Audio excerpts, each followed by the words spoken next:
Hello everyone, welcome to Chanakya IAS academy Patna. हमारा यह session 67th BPSC mains का जो एग्जामिनेशन होने वाला है उसको देखते हुए यह रेडी किया गया है। जीएस पेपर 1 के सेक्शन 2 में जो करंट अफेयर से क्वेश्चंस आते हैं मेंस में, उसमें जो भी टॉपिक्स इंपॉर्टेंट हो सकते हैं उन सबको हम इसमें कवर अप करने की कोशिश करेंगे। हमारा एक सेशन हो चुका है, ये हमारा सेकेंड सेशन है।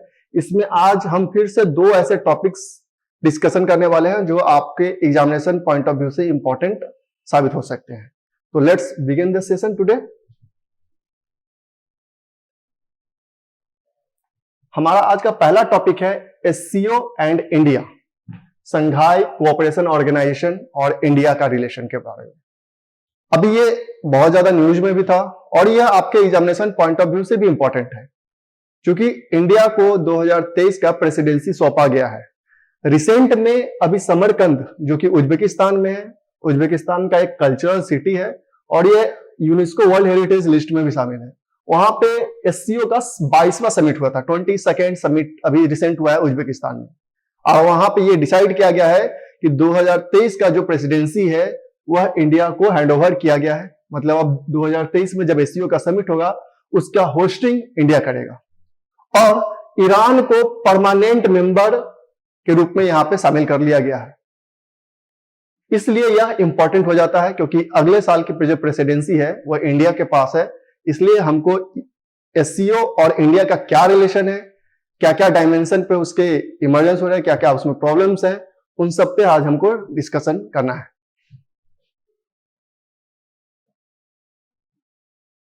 तो इंडिया और एससीओ के रिलेशन के बारे में जानने से पहले हमको यह जानना जरूरी है कि आखिर ये एससीओ है क्या, इसका इमरजेंस कैसे हुआ, कैसे ये ओरिजिन हुआ, क्या इसका एम था, पहले ये जानते हैं। फिर हम देखेंगे कि इंडिया और एससीओ के रिलेशन से इंडिया को क्या क्या बेनिफिट्स हो सकते हैं।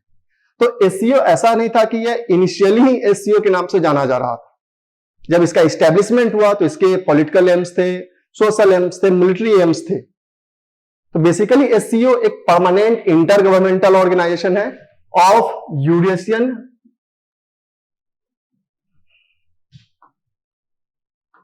Eurasian Nations.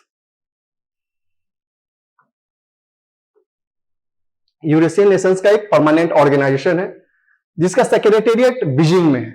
अब ये इंटर गवर्नमेंटल का क्या मतलब होता है? इंटर गवर्नमेंटल कहने का मतलब यह है कि यह जो ऑर्गेनाइजेशन है वह सोवरेन स्टेट्स का ऑर्गेनाइजेशन है जो कि इंटरनेशनल नॉर्म्स को फॉलो करते हुए यह ऑर्गेनाइजेशन का गठन किया गया है, जिसमें यूरेशियन नेशंस मेनली शामिल है और जिसका सेक्रेटेरिएट बीजिंग में है। इसके मेन एम क्या है? Political, economic and military organisation to maintain the peace, security and stability in the region. जो यूरेशियन रीजन है, जो इसके मेंबर कंट्रीज है, वहां पे पीस, सिक्योरिटी और स्टेबिलिटी को मेंटेन करने का इनका मेन एम है, ताकि पॉलिटिकल जो अपीवेल्स हो रहे हैं इन कंट्रीज में उसको कम किया जा सके, इकोनॉमिक सिक्योरिटी को प्रमोट किया जा सके और मिलिट्री ऑर्गेनाइजेशन को भी प्रमोट किया जा सके ताकि काउंटर टेररिज्म के अगेंस्ट में लड़ा जा सके।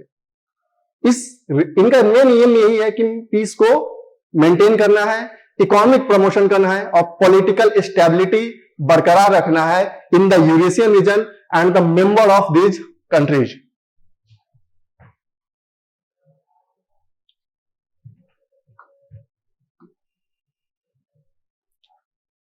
अब बात करते हैं हम इसके ओरिजिन, इसका ओरिजिन क्यों कैसे हुआ। इसका ओरिजिन के पीछे एक छोटा सा हिस्ट्री है कि जब 1991 में यूएसएसआर का डिसइंटीग्रेशन हो जाता है, ऐसे बहुत सारे एक्सपर्ट्स का कहना है कि एससीओ को एज ए काउंटर देखा जाता है नाटो का, कि इसका गठन ही किया गया ताकि नाटो का काउंटर किया जा सके। क्योंकि जब 1991 में यूएसएसआर का डिसइंटीग्रेशन हो जाता है, वार्सा पैक्ट खत्म हो जाता है, तो नाटो को काउंटर करने के लिए कोई ऐसा ऑर्गेनाइजेशन नहीं रह जाता है, जो कि यूरेशियन नेशन का कोई ऐसा ऑर्गेनाइजेशन नहीं रहता है जो कि नाटो को काउंटर कर सके।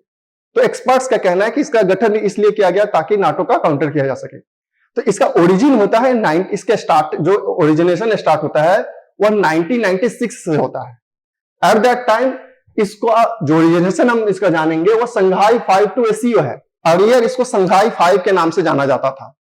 1996 में 5 कंट्रीज थे, Kazakhstan, China, Kyrgyzstan, Russia and Tajikistan, इन्होंने संघाई 5 का गठन किया था, इस्टेब्लिशमेंट किया था। 2001 में जब उज्बेकिस्तान इस संघाई 5 का मेंबर बन जाता है, देन इस ऑर्गेनाइजेशन का नाम एससीओ कर दिया जाता है, संघाई कोऑपरेशन ऑर्गेनाइजेशन। और इंडिया का जो परमानेंट स्टेटस मिलता है, इंडिया जब इसका 2017 में इंडिया और पाकिस्तान को इसका परमानेंट मेंबर बनाया जाता है। इससे पहले इंडिया को 2005 में संघाई 5 का एससीओ का ऑब्जर्वर स्टेटस दिया जाता है एंड फाइनली 2017 में इंडिया को परमानेंट मेंबरशिप भी दिया जाता है। अब बात आती है कि एससीओ का कुछ अपने ऑफिशियल लैंग्वेज भी है, उसके रशियन और चाइनीज लैंग्वेज है, जो कि एससीओ के ऑफिशियल लैंग्वेज है। जब उसकी समिट होती है तो यहां पे वो लैंग्वेज यूज किया जाता है ऑफिशियल पर्पस के लिए। अब बात आती है कि आपके एग्जामिनेशन पॉइंट ऑफ व्यू से ज्यादा इंपॉर्टेंट क्या है कि ईरान का जो परमानेंट मेंबर बनाया गया है वह उसका इंडिया के लिए क्या सिग्निफिकेंस हो सकता है। ईरान को परमानेंट मेंबर का दर्जा दे दिया गया, तो इससे इंडिया को क्या क्या बेनिफिट हो सकते हैं इस एससीओ के संगठन में, या फिर कोई अदर पर्पस में क्या क्या उसको बेनिफिट मिल सकते हैं। तो ईरान हम जानते हैं कि वो भी एक वाइल्ड मार्केट है। इंडिया को बहुत सारे ऐसे बेनिफिट्स हो सकते हैं, जैसे हम देख सकते हैं India's entry into Iran's entry into SCO will boost India's Eurasian outreach, ensuring seamless coordination between India and Iran. Iran के आने से इंडिया का यूरेशियन मार्केट्स में आउटरीच बढ़ गया है, पहुंच बढ़ गया है। Second one, India also maintains that entry of Iranian oil in the market will address global energy security to some extent. अब ईरान भी क्रूड ऑयल का एक मेजर प्रोड्यूसर है। इंडिया ईरान से अब चूंकि यह मेंबर बन गया है, तो यह एक कॉमन प्लेटफॉर्म प्रोवाइड करेगा इंडिया को, ताकि ईरान से यह बायलैटरल डायलॉग्स भी कर सके और जो एनर्जी सिक्योरिटी है, जो ऑयल का जो मेजर ये प्रोड्यूसर है, उससे यह बायलैटरल डायलॉग्स कर सकता है, इसके साथ बिजनेस कर सकता है और इकोनॉमिक प्रमोशन भी कर सकता है। क्योंकि अब ये डायरेक्ट अब ईरान इसका मेंबर बन गया है, तो यूरेशियन मार्केट में इंडिया का भी पहुंच बढ़ गया है और जो एनर्जी सिक्योरिटी को लेकर चिंता था, अब वो कहीं ना कहीं थोड़ा इसको कम किया जा सकता है, क्योंकि ईरान मेजर प्रोड्यूसर है क्रूड ऑयल का।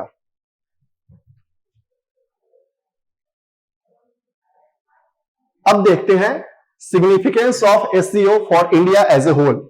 ये तो बात कर रहे थे हम कि ईरान के आने से इंडिया को क्या क्या बेनिफिट मिल सकता है।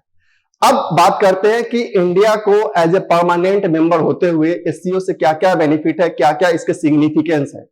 तो बहुत सारे सिग्निफिकेंस है।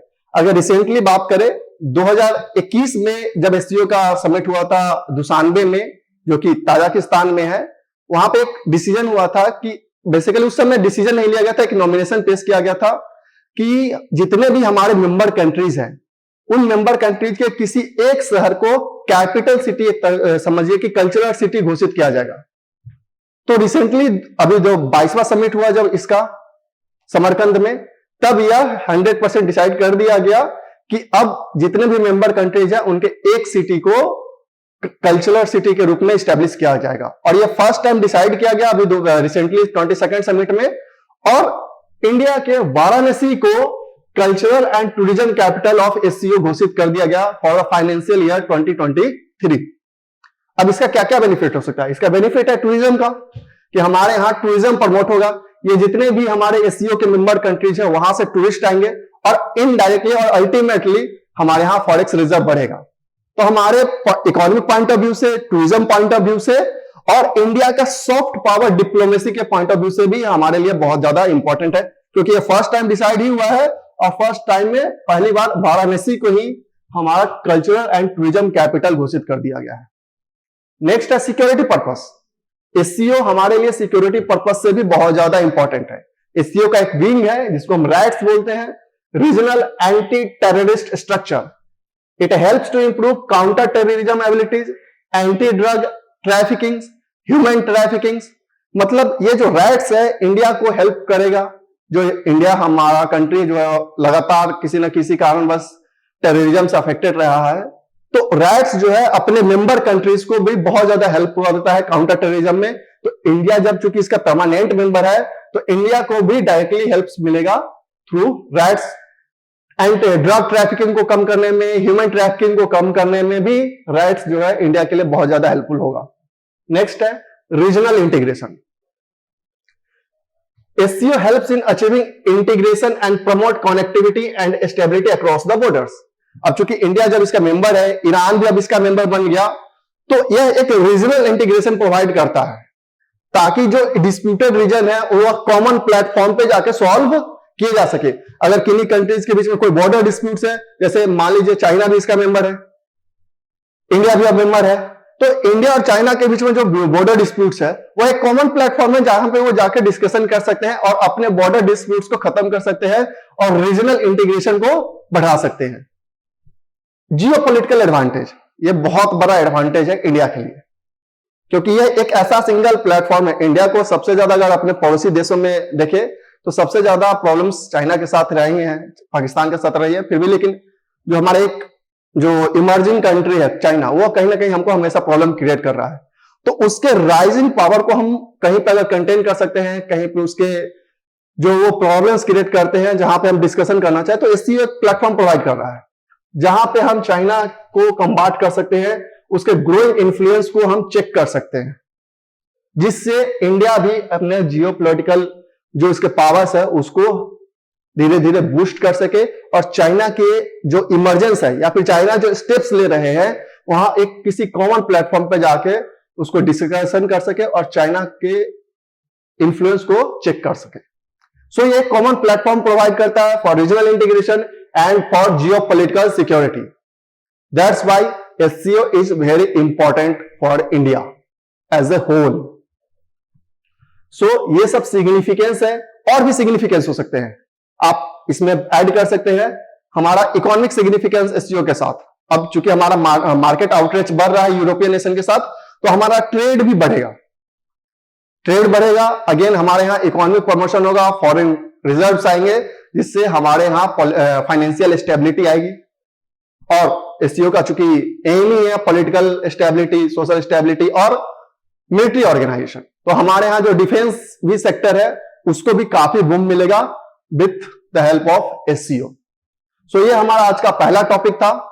हमारा जो दूसरा टॉपिक है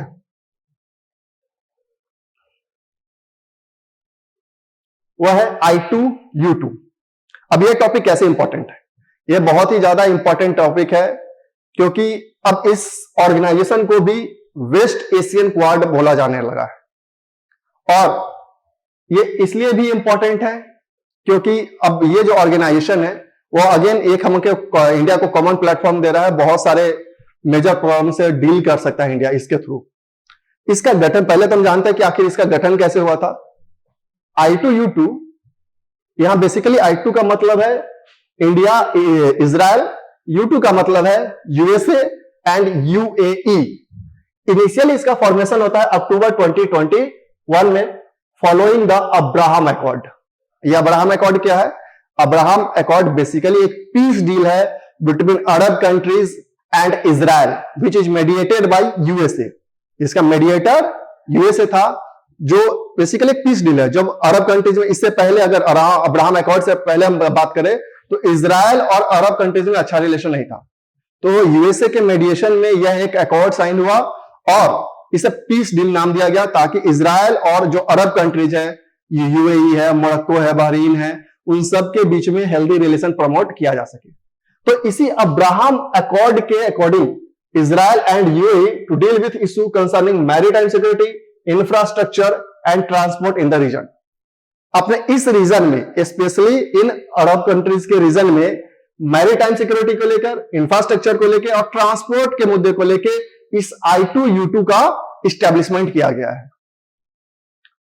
बट इनिशियली जब यह फॉर्म हुआ था तब इसका नाम I2U2 नहीं था, तब इसका नाम था international forum for economic cooperation, that was also referred as West Asian quad. जैसे एक क्वाड ग्रुपिंग है, आप जानते होंगे, जिसमें ऑस्ट्रेलिया, जापान, इंडिया और USA मेंबर्स हैं, जिनका मेन एम है इंडो पैसिफिक रीजन में चाइना के इमरजेंस को काउंटर करना। तो उसी तरीके से इस I2U2 को वेस्ट एशियन क्वाड बोला जा रहा है, वेस्ट एशियन क्वाड, कि इसका वेस्ट एशियन रीजन में मैरीटाइम सिक्योरिटी को लेकर, इंफ्रास्ट्रक्चर को लेकर और ट्रांसपोर्ट के लेकर जितने भी प्रॉब्लम्स है, जितने भी इश्यूज है, उनसे डील किया जा सके।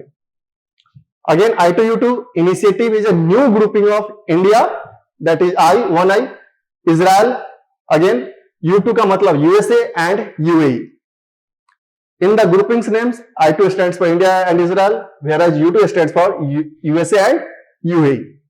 और इसको बहुत ज्यादा एक ग्रेट सिग्निफिकेंट इंस्टीट्यूशन ऑर्गेनाइजेशन माना जा रहा है, क्योंकि वेस्ट एशियन रीजन में यह पहला ऐसा ऑर्गेनाइजेशन है जो इन 4 कंट्रीज के बीच में एक कोऑर्डिनेशन प्रोवाइड कर रहा है, एक कॉमन प्लेटफॉर्म प्रोवाइड कर रहा है, जिससे कि वेस्ट एशियन रीजन में जो ट्रांसपोर्ट का प्रॉब्लम्स था, इंफ्रास्ट्रक्चर का इश्यूज था, मैरीटाइम सिक्योरिटी का इशू था, उन सब से यह डील किया जा सकता है।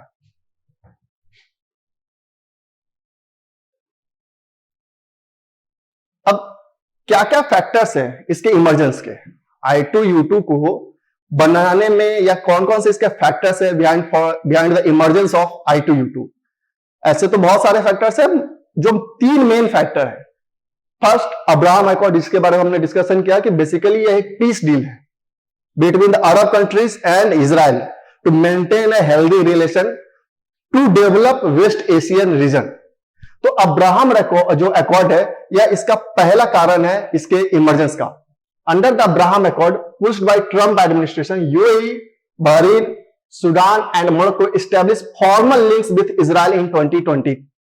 This new group was only made feasible with the reopening of regular diplomatic relation between Israel and UAE. जब 2020 में यह अब्राहम अकॉर्ड साइन होता है between UAE, Bahrain, Sudan and Morocco, लेकिन यह फिजिबल तभी होता है, यह तभी ज्यादा जाके इंपॉर्टेंट होता है जब यूएई और इजराइल के बीच में फॉर्मल लिंक्स एस्टैब्लिश होते हैं through this I2U2। Abraham accord sign था, पीस डील था, पीस मेंटेन था, लेकिन उसको कैसे उस रीजन को, वेस्ट एशियन रीजन को प्रमोट किया जाए, तो यह तभी पॉसिबल हो पाया जब इजराइल और यूएई के बीच में फॉर्मल लिंक्स एस्टैब्लिश हुए थ्रू दिस ग्रुपिंग। सेकेंड इसका कारण है इमरजेंस का, कंबाटिंग टर्कीज रीजनल डोमिनेंस। जो टर्की जो है वह अपने आप को इस्लामिक वर्ल्ड का समझ के लीडर कह रहा है, तो इस वेस्ट एशियन रीजन में टर्की के डोमिनेंस को काउंटर करने के लिए भी इसका गठन किया गया है। टर्की का जो डोमिनेंस है वो वेस्ट एशियन रीजन में काफी है, दैट्स वाई जो यह ग्रुपिंग है इसका मेन एम एक ये भी है कि जो यह अपने आप को इस्लामिक वर्ल्ड का जो लीडर कहता है, उसके इंक्रीजिंग इन्फ्लुएंस को इस रीजन में कम किया जा सके। And the third, US pivot to Asia. धीरे धीरे यूएस जो है अब अपना जो उसका व्यू है, जो उसका पोजीशन है, वह शिफ्ट हो रहा है। शिफ्ट कैसे हो रहा है? फ्रॉम मिडिल ईस्ट, देखिए, take place at a time when US is attempting to reduce its presence in the Middle East as a part of its pivot East Asian region. अब USA जो है अपना presence middle east से कम करके धीरे धीरे east Asian reason में अपना प्रेजेंस बढ़ा रहा है। दैट्स व्हाई यह ग्रुपिंग यूएस के लिए भी इंपॉर्टेंट है। पहले वह अकेले डील कर रहा था, अब यह एक कॉमन प्लेटफॉर्म उसको मिल गया जिससे वह इजिली वेस्ट एशियन रीजन में अपने मैटर्स को हैंडल कर सकता है इस ग्रुपिंग के साथ। तो वह जो अपना पॉलिसी शिफ्ट कर रहा है from Middle East to West Asian region, East Asian region, that's why यह एक ग्रुपिंग उसको जरूरत था। इसलिए यह ग्रुपिंग का एक कारण भी है कि यह भी एक कारण है इस I2U2 के फॉर्मेशन होने का। अब बात करते हैं कि आखिर ये जो I2U2 है इसका क्या क्या सिग्निफिकेंस है इन मेंबर कंट्रीज के लिए, Israel, India, UAE and USA. ये जो 4 कंट्रीज है इनके मेंबर कंट्रीज है, और जो वेस्ट एशियन रीजन है उसके लिए क्या क्या सिग्निफिकेंस रखता है ये I2U2। तो पहला अगर सिग्निफिकेंस की बात करें, security cooperation. This organisation helps in exploring security cooperation among the member states, member countries। जो यह ऑर्गेनाइजेशन है I2U2, चूंकि इजराइल भी काफी डिफेंस में भी बहुत ज्यादा एडवांस है, यूएसए भी बहुत ज्यादा एडवांस है, और इंडिया भी धीरे धीरे डिफेंस में अपनी पकड़ बना रहा है, या बहुत बना भी चुका है बहुत सारे डायमेंशन में। तो यह ऑर्गेनाइजेशन जो है इन 4 मेंबर कंट्रीज और वेस्ट एशियन रीजन में सिक्योरिटी को बहुत ज्यादा प्रमोट करेगा, काउंटर टेररिज्म मेथड्स भी डिवाइस करेगा। तो इस रीजन में जो अभी तक इतने सारे इंस्टेबिलिटी थे, पॉलिटिकल इंस्टेबिलिटी थे, मिलिट्री इंस्टेबिलिटी थी, उन सबको यह काउंटर करेगा। दूसरा, टेक्नोलॉजिकल हब। जितने भी आप मेंबर इसमें देख रहे हैं, इजराइल हो, इंडिया हो, यूएसए हो, अगर यूएई अभी भी उतना ज्यादा टेक्नोलॉजिकली एडवांस नहीं हो पाया, खासकर स्पेस सेक्टर ये सब की बात करें तो, लेकिन ये मेंबर कंट्री जो भी हैं वो टेक्नोलॉजिकली काफी एडवांस है। स्पेशली अगर इजराइल की बात करें तो इजराइल में एग्रीकल्चर जो टेक्नोलॉजी यूज की जाती है, यूएसए तो काफी एडवांस है, specially in the field of biotechnology ये कंट्रीज काफी एडवांस है। सो इन कंट्रीज को एक म्यूचुअल कोऑपरेशन मिलेगा, जिससे कि टेक्नोलॉजिकल एडवांसमेंट में ये कंट्रीज एक दूसरे की हेल्प कर सकते हैं। इजराइल की बात करें तो इजराइल में जितने भी वाटर यूज होते हैं, क्योंकि वहां पे वाटर का प्रॉब्लम हमेशा रहता है, तो लगभग 70% वाटर को रिसाइकल करता है। तो ये सारे टेक्नोलॉजी है जो कि एंड टू एंड ट्रांसफर हो सकते हैं, जिससे मेंबर कंट्रीज को हेल्प मिलेगा। फूड सिक्योरिटी की बात करें, this initiative offers an opportunity to discuss food security. अब इंडिया भी एक एग्रीकल्चर डोमिनेटेड कंट्री है, यूएस में भी एग्रीकल्चर बहुत ज्यादा होता है, इजराइल में टेक्नोलॉजी बेस्ड एग्रीकल्चर ज्यादा प्रमोट हो रहा है। तो इससे जो फूड सिक्योरिटी के कंसर्न्स है उनको इन मेंबर कंट्रीज के बीच में दूर किया जा सकता है। रिसेंटली आपने देखा ही होगा कि ग्लोबल हंगर इंडेक्स आया था, जिसमें इंडिया का पोजीशन 107 था, जो कि काफी वर्स्ट कंडीशन था, और इंडिया को सीरियस कैटेगरी स्टेटस पर रखा गया है। तो यह फूड सिक्योरिटी का जो प्रॉब्लम्स है, यह ऑर्गेनाइजेशन जो है I2U2 मेंबर कंट्रीज को हेल्प कर सकता है इसको दूर करने में। नेक्स्ट है work together in different fields. जो ये मेंबर कंट्रीज है, इसके अलावे इन ग्रुप, ये जो भी हमने अभी बात की, इनके अलावे भी अदर थिंग्स पे एक साथ काम कर सकते हैं, और डिजास्टर मैनेजमेंट का हो या फिर अभी जस्ट रिसेंट देखे कोविड का टाइम हो, तो ये म्यूचुअली कोऑपरेट करके डिफरेंट मैटर्स को हैंडल कर सकते हैं। फॉर एग्जांपल आप देख सकते हैं, whether it's technology, trade, climate, fighting against कोविड-19 और इवन सिक्योरिटी, इन सारे मैटर्स पे ये चारों जो मेंबर्स हैं एक साथ वर्क कर सकते हैं। दैट्स वाई ये I2U2 काफी ज्यादा सिग्निफिकेंट है। अब बात करते हैं कि ये I2U2 का सिग्निफिकेंस था चारों मेंबर कंट्रीज के लिए। अब सिर्फ इंडिया के पर्पज से बात करें कि इंडिया के पॉइंट ऑफ व्यू से यह I2U2 कितना इंपॉर्टेंट है, तो उसकी अगर बात करें तो एडवांटेज फ्रॉम अब्राहम अकॉर्ड, ये पहला एडवांटेज है। जब तक अब्राहम अकॉर्ड साइन नहीं हो रहा था, चूंकि इजराइल हमारा एक फॉरएवर फ्रेंड माना जाता है, इजराइल से हमारा रिलेशन काफी अच्छे रहे हैं, तो इजराइल के अलावा वेस्ट एशियन रीजन में जो यूएई है या अदर कंट्रीज है, उनके साथ इंडिया को रिलेशन बैठाने में बहुत मुश्किलें आ रही थी। अब इस अब्राहम अकॉर्ड चूंकि साइन हो गया है, या I2U2 का फॉर्मेशन हो गया है, तो एक कॉमन प्लेटफॉर्म है जहां पे इंडिया जो है अब इस रीजन में आसानी से अपने जो पर्पस है, ट्रेड पर्पस है, इकोनॉमिक पर्पस है, जो भी अदर पर्पस है, उन सबको प्रमोट कर सकता है। जैसे देख सकते हैं, India will get advantage of Abraham accord to deepen engagement with Israel without risking its ties with UAE and other Arab countries.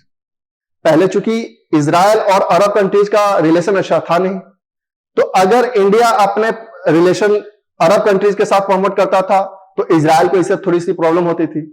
क्योंकि अब यह पीस डील साइन हो चुका है, न इजराइल को अरब कंट्रीज से प्रॉब्लम है, न अरब कंट्रीज को इजराइल से प्रॉब्लम है। तो इंडिया के लिए एक बेनिफिट है, क्योंकि इंडिया को इजराइल से भी बहुत सारी चीजें चाहिए, एग्रीकल्चर टेक्नोलॉजी चाहिए, डिफेंस टेक्नोलॉजी चाहिए, और वेस्ट एशियन रीजन में अगर यूएई की बात करें तो क्रूड ऑयल इंडिया को चाहिए। तो अब इस ऑर्गेनाइजेशन के बन जाने से अब यह कॉमन प्लेटफॉर्म हो गया है, जिससे यह आसानी से दोनों से अपना लिंक स्टैब्लिश कर सकता है। Market benefit, India is a massive consumer market, हमारे यहां पॉपुलेशन बहुत है, तो इन जो मेंबर कंट्रीज है उनको अपने गुड्स को सप्लाई करने के लिए, गुड्स को कंज्यूम करवाने के लिए एक मार्केट मिल गया है, और इंडिया को भी आउटरीच मिल गया है इस रीजन में अपने गुड्स को, अपने इकोनॉमिक पर्पस को प्रमोट करने के लिए। तो इंडिया बहुत बड़ा मार्केट है, जिससे अदर्स मेंबर्स जो हैं वह इसका बेनिफिट ले सकते हैं। इंडिया को भी बेनिफिट होगा, अगेन इंडिया के पास फॉरेन रिजर्व आएंगे। Alliances, it will help India in building alliances, political alliances and social alliances. इससे पहले की अगर बात करें तो इंडिया का जो मेन अलायंसेस बनता था इस रीजन में, वह बेसिकली मिलिट्री अलायंस होता था और इकोनॉमिक अलायंसेस होता था। इस ऑर्गेनाइजेशन के फॉर्मेशन होने के बाद अब जो इंडिया है इस रीजन में अपने पॉलिटिकल अलायंस भी स्टैब्लिश कर सकता है और सोशल अलायंस भी स्टैब्लिश कर सकता है। Next, diplomacy shift from bilateral to regional mechanism. Before establishment of this organisation हमारा जो रिलेशन था वो बायलैटरल था। इंडिया का रिलेशन इजराइल के साथ होता था, इंडिया का रिलेशन यूएई के साथ हो रहा था। अब सिर्फ बायलैटरल रिलेशन नहीं रह जाएगा, अब हमारा रिलेशन इस रीजन के साथ रीजनल हो जाएगा, क्योंकि एक कॉमन प्लेटफॉर्म है। जो भी हमारा रिलेशन बैठेगा ये सारे कंट्रीज और वेस्ट एशियन रीजन के साथ भी और इजराइल के साथ भी। तो हमारा एक डिप्लोमेसी शिफ्ट हो रहा है from bilateral relation to regional mechanism और रीजनल रिलेशन। स्ट्रेटेजिक इंटरेस्ट भी है, जैसा कि हमने बात किया, UAE is one of the India's top oil exporter, whilst Israel is a dependable ally in defence sector. UAE जो है इंडिया को काफी ज्यादा क्रूड ऑयल एक्सपोर्ट करता है। और बात करें इजराइल की तो वो बहुत ज्यादा डिफेंस टेक्नोलॉजी, बहुत सारा डिफेंस इक्विपमेंट इंडिया को प्रोवाइड करता है। तो ये दोनों कंट्री इंपॉर्टेंट है और इंडिया की इन दोनों में से किसी एक के साथ सिर्फ रिलेशन मेंटेन करके नहीं रख सकता था। सो इस ग्रुपिंग के बनने के बाद, इस अकॉर्ड के साइन होने के बाद अब ये इंडिया के साथ इजी हो गया है कि दोनों कंट्रीज के साथ अपना रिलेशन मेंटेन करके रख सकता है। किसी एक कंट्री को छोड़ना इंडिया के लिए पॉसिबल ही नहीं था। अगर यूएई से इसका रिलेशन खराब होता तो उसको वायर सेक्टर में प्रॉब्लम होता, इजराइल से इसका रिलेशन खराब होते तो डिफेंस सेक्टर में प्रॉब्लम होता। तो इस ग्रुपिंग के आ जाने के बाद इंडिया के लिए आसान हो गया है कि इन दोनों के साथ अपना रिलेशन मेंटेन किया जा सके। So that's all for today. I hope आपको ये समझ में आया होगा और आप इसे घर पे भी जाके पढ़े, क्योंकि यह आपके एग्जामिनेशन पॉइंट ऑफ व्यू से काफी इंपॉर्टेंट हो सकता है। Thank you.